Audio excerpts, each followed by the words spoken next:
فرماتے ہیں مجھے اونٹ کی قیمت بھی مل گئی، کچھ پیسے زیادہ بھی مل گئے، اور جب میں حضور کی بارگاہ میں حاضر ہوا اونٹ پیش کر کے اور قیمت لے کے جانے لگا تو حضور فرمانے لگے جابر جانا نہیں، قیمت بھی تیری ہے، اونٹ بھی تیرا ہے۔ نبی پاک نے وہ اونٹ بھی تحفے میں مجھے واپس دے دیا۔ یہ اخلاقی رویے کی بلندی کہ کسی شخص کی غربت میں اسے نوازنا، لیکن اس طرح کا نوازنا کہ اسے محسوس نہ ہو۔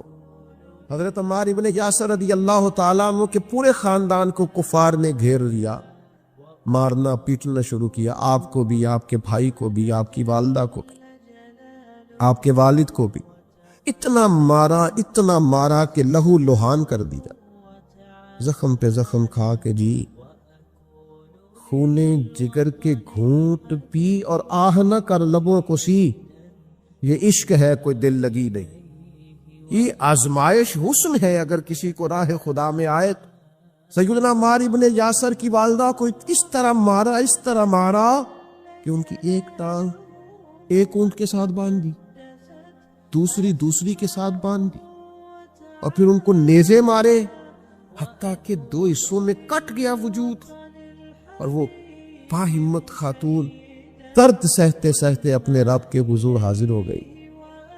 پھر ان کے والد کو شہید کیا، کس کے لیے، کس کے نام پر، کس وجہ سے؟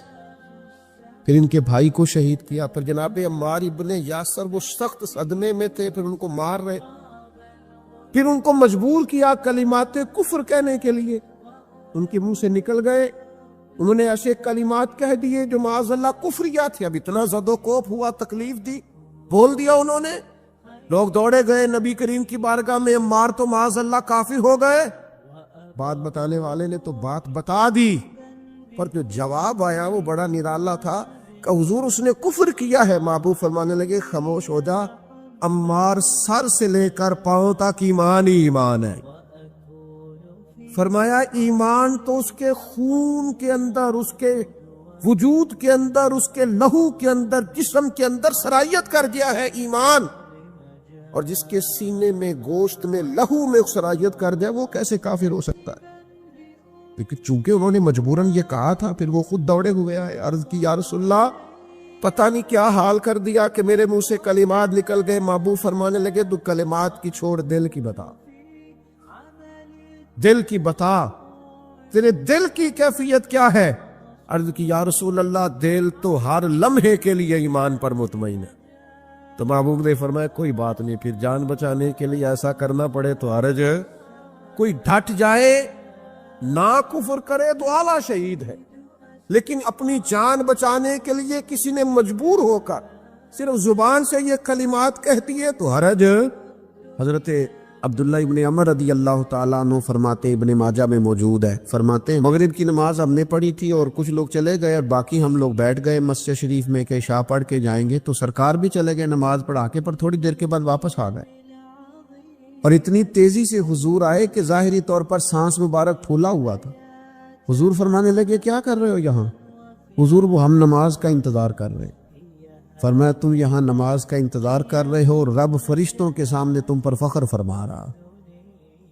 ان دلہ بندے کا مرتبہ کیا ہے اللہ کی بارگاہ میں اس کا؟ حضرت ابی بن کعب رضی اللہ تعالیٰ عنہ صحابی ہیں، نبی کریم تشریف لے گئے ان کے پاس، کریم نے کرم فرمایا، میں نے سنا ہے وہ بن سور کر میری عیادت کو آ رہے ہیں۔ نبی کریم صلی اللہ علیہ وسلم خود، یعنی حضور خود تشریف لے آئے، نبی کریم نے مہربانی فرمائی۔ حضرت ابی بن کعب کہتے ہیں حضور میرے پاس آ کے کہنے لگے مجھے اللہ نے حکم دیا ہے کہ میں تمہیں قرآن سناؤں، مشکات میں موجود ہے۔ تو ابی بن کعب وجد کی کیفیت میں کہنے لگے حضور اللہ نے میرا نام لیا، میرا نام اس نے لیا ہے، میرے مالک نے، میرے کریم نے میرا نام لیا ہے۔ حضور فرمانے لگے ہاں اللہ نے آپ کا نام لیا ہے اور مجھے حکم دیا ہے آپ کو قرآن سناؤں۔ حضرت ابی بن کعب پھوٹ کے روئے، حضور میرے مالک نے میرا نام لیا، میرے مالک نے، اللہ کے حضور دیکھیے مقام کیا ہے بندوں کا۔ حضرت سعد بن معاذ کا انتقال ہو گیا،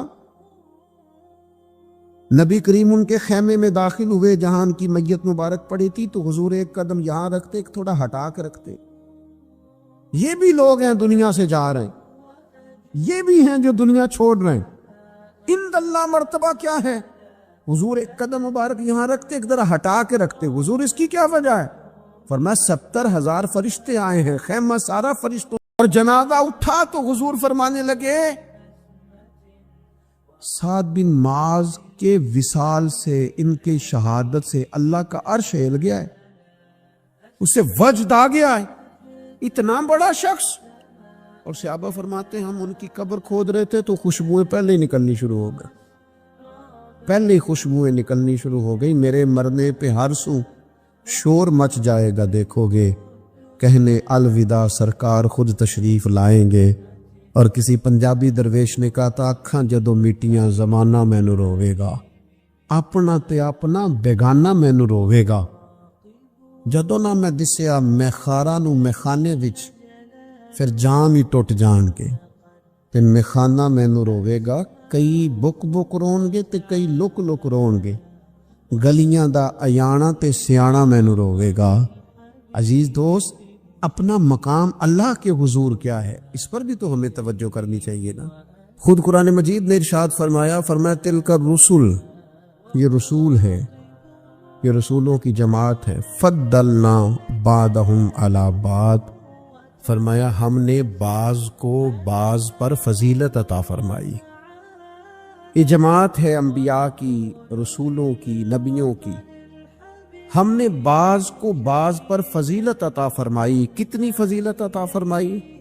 فرمایا منہم من کلم اللہ، ان میں سے بعض ایسے ہیں جن سے اللہ نے کلام فرمایا، ورفع بعضهم درجات، اور فرمایا بعض ایسے ہیں جنہیں اللہ نے درجوں میں بلندی عطا فرما دی۔ وآتینا عیسی ابن مریم البینات، اور جناب عیسیٰ ابن مریم کو کھلی نشانیاں عطا فرمائی۔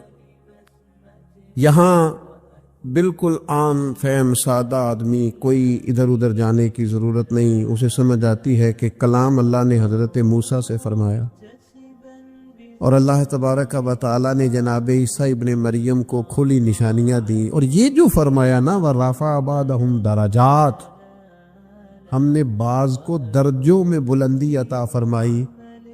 مفسرین فرماتے ہیں یہ پتہ ہے اللہ نے نام کیوں نہیں لیا؟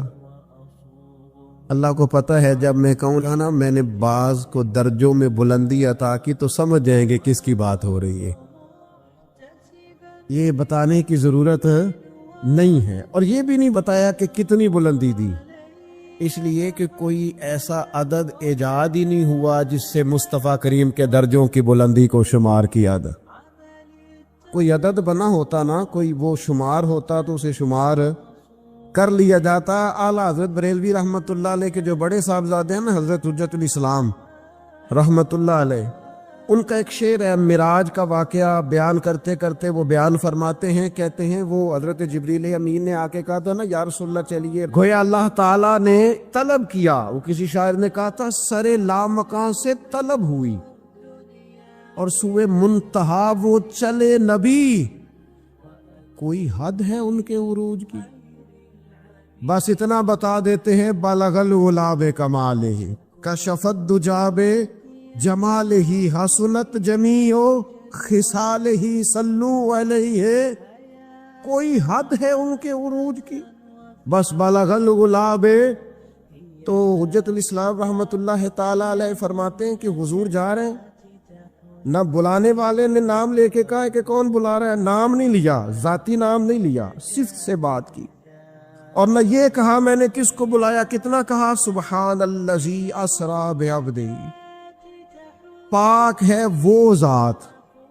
اب میرا خیال ہے کہ ترجمے کی ضرورت، سب کو پتہ ہے کس ذات کی بات ہو رہی ہے، جس نے سیر کرائی کس کو، بعبدہ ہی اپنے بندہ ہے، نہ وہاں ذاتی نام سے بات کی، نہ حضور کا نام ذکر، پاک ہے وہ ذات۔